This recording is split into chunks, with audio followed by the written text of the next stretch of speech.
안녕하세요. 비레벨 수다쟁이 연구실입니다. 오늘은 이자로의 프러시안 블루, 알류는 PB27, 시넬리의 오레올린, 알류는 PY40색을 조색하도록 하겠습니다. 오레올린? PY40? 벌써 했던 것 아닌가? 하는 의문이 드는 분들이 계실 것 같은데요. 맞습니다. 프러시안 블루 색을 기본색으로 조색을 시작하면서 후커스 그린의 레시피가 프러시안 블루에 갬보지를 섞거나 오레올린을 섞어서 만들었다는 말씀을 드렸는데요. 그래서 갬보지색 다음으로 만든 컬러 스와치 카드가 윈저인 뉴턴의 오레올린과 프러시안 블루의 조색이었습니다. 그때 영상 말미에서 사용한 두 색 중 한 물감에서 바인더 분리가 있는 것 같다는 말씀을 드렸었는데요. 윈저인 뉴턴의 오레올린 이후에 사용한 다른 노란색과는 그런 현상이 나타나지 않아서 바인더 분리가 된 물감을 윈저인 뉴턴의 오레올린 쪽에 두고 알료 PY40으로 만든 다른 브랜드의 오레올린 색과 다시 조색을 해보면서 확인한 결과가 오늘의 조색 카드입니다.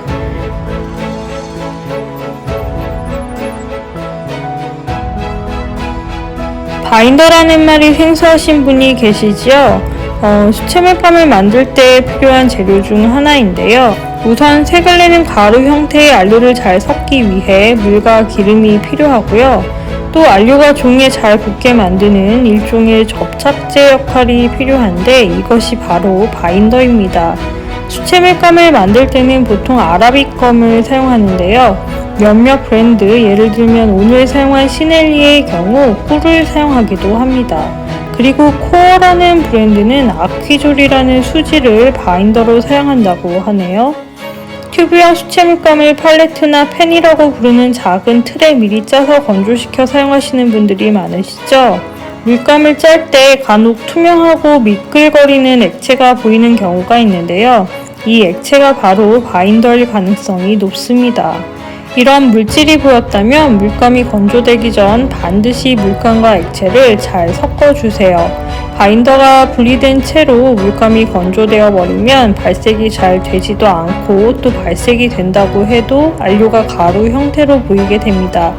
저도 처음에 이런 사실을 알지 못해서 못쓰게 된 물감이 있었는데요. 그때랑 비교를 해보면 윈저인 뉴턴의 오레올린은 자체 발색이 잘 되고 조색이 되었을 때도 종이 위에 발색했을 때 가루 형태가 보이기는 했지만 물감끼리 조색이 안 되는 것은 아니라 발색을 하면서 알료의 특징인 건지 색분리 현상이 나타난 건지 좀 아리송했었는데요.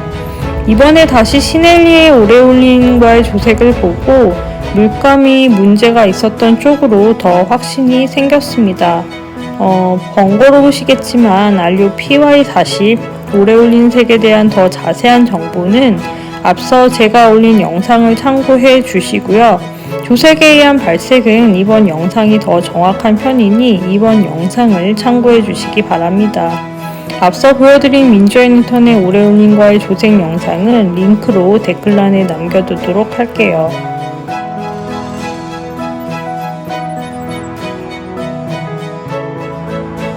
알료 PY40에 대해 간략하게 설명을 드리면 PY40은 오레올린이라는 이름의 1848년에 개발된 무기 알료입니다. 코발트 옐로우라고도 불리는 PY40은 중간톤의 약간 탁한 노란색이나 머스터드 같은 색을 만드는데요. 시간이 지나면서 수분이나 빛과의 접촉에 의해 갈변하는 특징이 있습니다. 착색은 잘 안되는 편이고 발색은 반투명하거나 투명합니다. 내광성은 보통이고 다른 코발트 알료들처럼 독성이 있는데요. 코발트 알료 중에서도 유독 독성이 높은 알료니까요. 사용 시 꼭 주의하시기 바랍니다.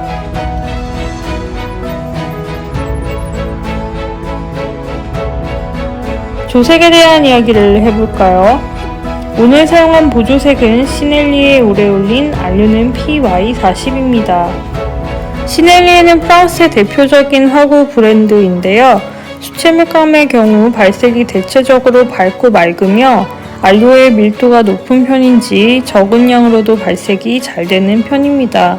오늘 사용한 시넬리의 오레올린은 투명하고 내광성은 보통이며 착색이 안 되는 특징이 있는데요. 지난번 윈저 앤 뉴턴의 오레올린과 비교를 하면 시넬리의 오레올린이 조금 더 진하고 탁한 느낌의 노란색으로 보입니다. 윈저 앤 뉴턴의 오레올린이 레몬 옐로우 쪽으로 좀 더 가까운 발색이라면 시넬리의 오레올린은 조금 더 옐로우 오커 쪽에 가까운 발색인데요.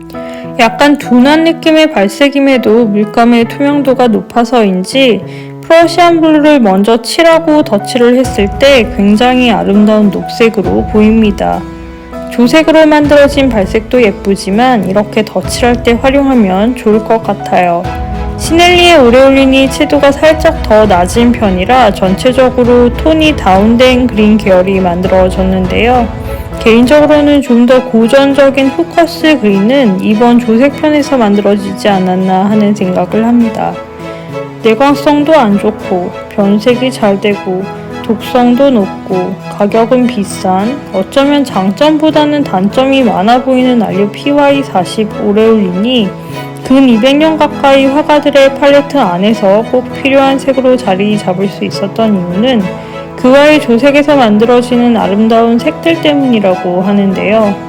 이번 조색 카드를 통해서 그 부분을 조금 더 명확하게 확인할 수 있었던 것 같습니다. 여러분은 어떻게 보셨나요?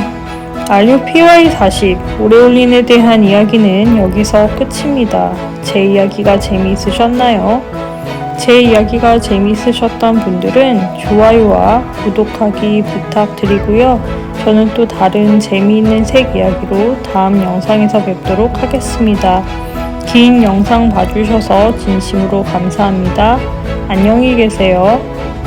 마지막으로 덧칠하고 착색 확인도 하고, 착색은 되는 편인데 PB27만이 착색으로 났네요.